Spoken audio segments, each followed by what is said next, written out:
Well, for more on social security and welfare in China, I'm joined by Fred Teng, live from New York. He's president of the America-China Public Affairs Institute. Welcome to the show. Thank you. Now, General Secretary Xi Jinping's party work report highlighted the goal of improving people's livelihoods through development. So what are some of the ways to grow the cake while still making sure that it's divided more equally? Well, China has been growing that cake in the last 30, 40 years. And they have to continue to grow that cake. And one of it is because it has a huge consumer base. Not only they can export, but they can also using their own consumer to rejuvenate that growth as well. So how do you make sure that that's more evenly spread so that all the resources aren't just going to one part of society? It's always difficult. But one of the reasons in terms of resources is delivery.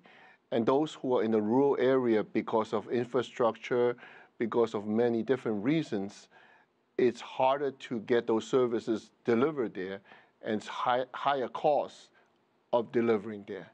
So migration will be part of this total solution as well.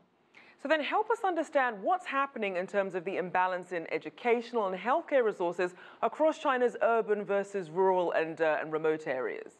Yeah. Well, first of all, I want to say is that China's been doing a really great job. Probably the only country in the history have done this, is lifting 700 million people out of poverty. What we're talking about is what is left. About half of the country still living at poverty level. And so what they have to do is to do that. And it's becoming harder because these are more rural areas, it's harder to get to them.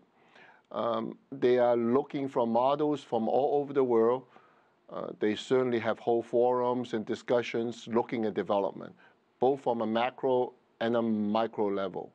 And we know that China is heavily invested in alleviating poverty in the country by the year 2020. So for some of these social welfare sectors where there's a shortage of qualified workers and resources in some areas, what more do you think could be done? I think it's incentive. In August of this year, I was able to visit Xinjiang, which is the northwest part of China. And that's one of the places, some of them are under poverty. And first, they get aids from different major cities. Like the ones I visit, they get 0.5% of the tax revenue from Shanghai. But Shanghai not only send the money, but they also send people to train them. So I want to get to this part, is about incentive. So everyone who volunteer to go there, after they tour, they'll get promoted. So I think we need to look at this kind of incentive as not just the regular pay, but they probably have to have more benefits and incentive to motivate people to go there. Now, let's also look at relaxing the hukou system in some of these small and medium-sized cities as a way to provide new residents with more access to some of these public services. Why do you think that shift is so important?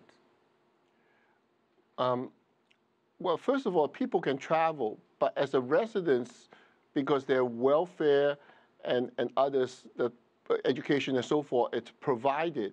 So that each of the city, they have to look at their budget and whether they can afford to serve that. I think in the long run, it will be resolved. But China has to keep that in control so that they can compartmentalize in terms of divvying up their resource. Now, China's central government does have its goals, and then they also need the implementation at the local level. So what are some of the challenges that local governments face when they're trying to implement some of these social welfare policies? For local government, is because each locale have a different characteristic, have a different legacy, so the issue is different. And sometimes they cannot coming from one policy to implement it. But I think that, the goal is very ambitious in about 3 years, to eradicate poverty. But I think in order to meet the second centennial goal, which is to become a modernized nation, they will have to get rid of poverty. So anywhere from 3 to 30 years, I think they will be able to get that done. So for people who perhaps don't have a good understanding of why this is so important for China to invest in its social welfare, how does that really play into the country's broader goals, especially its long-term economic goals? Well, the social welfare one is to show people everyone can benefit from this. And so for those who are not benefiting from it, the government is also trying to help them. But it's not just assisting the poor, but try to eradicate their poverty. So once they're out of it, they don't have to go back there again. It is important because if you want to be a fair country and everybody enjoying the prosperity, because certainly people see it in the news all over that China is enjoying such great prosperity, but not everyone is enjoying that yet. So it is the government eagerly wants to make sure everybody get a share of this. All right, thank you so much, Fred Teng, President of the America-China Public Affairs Institute.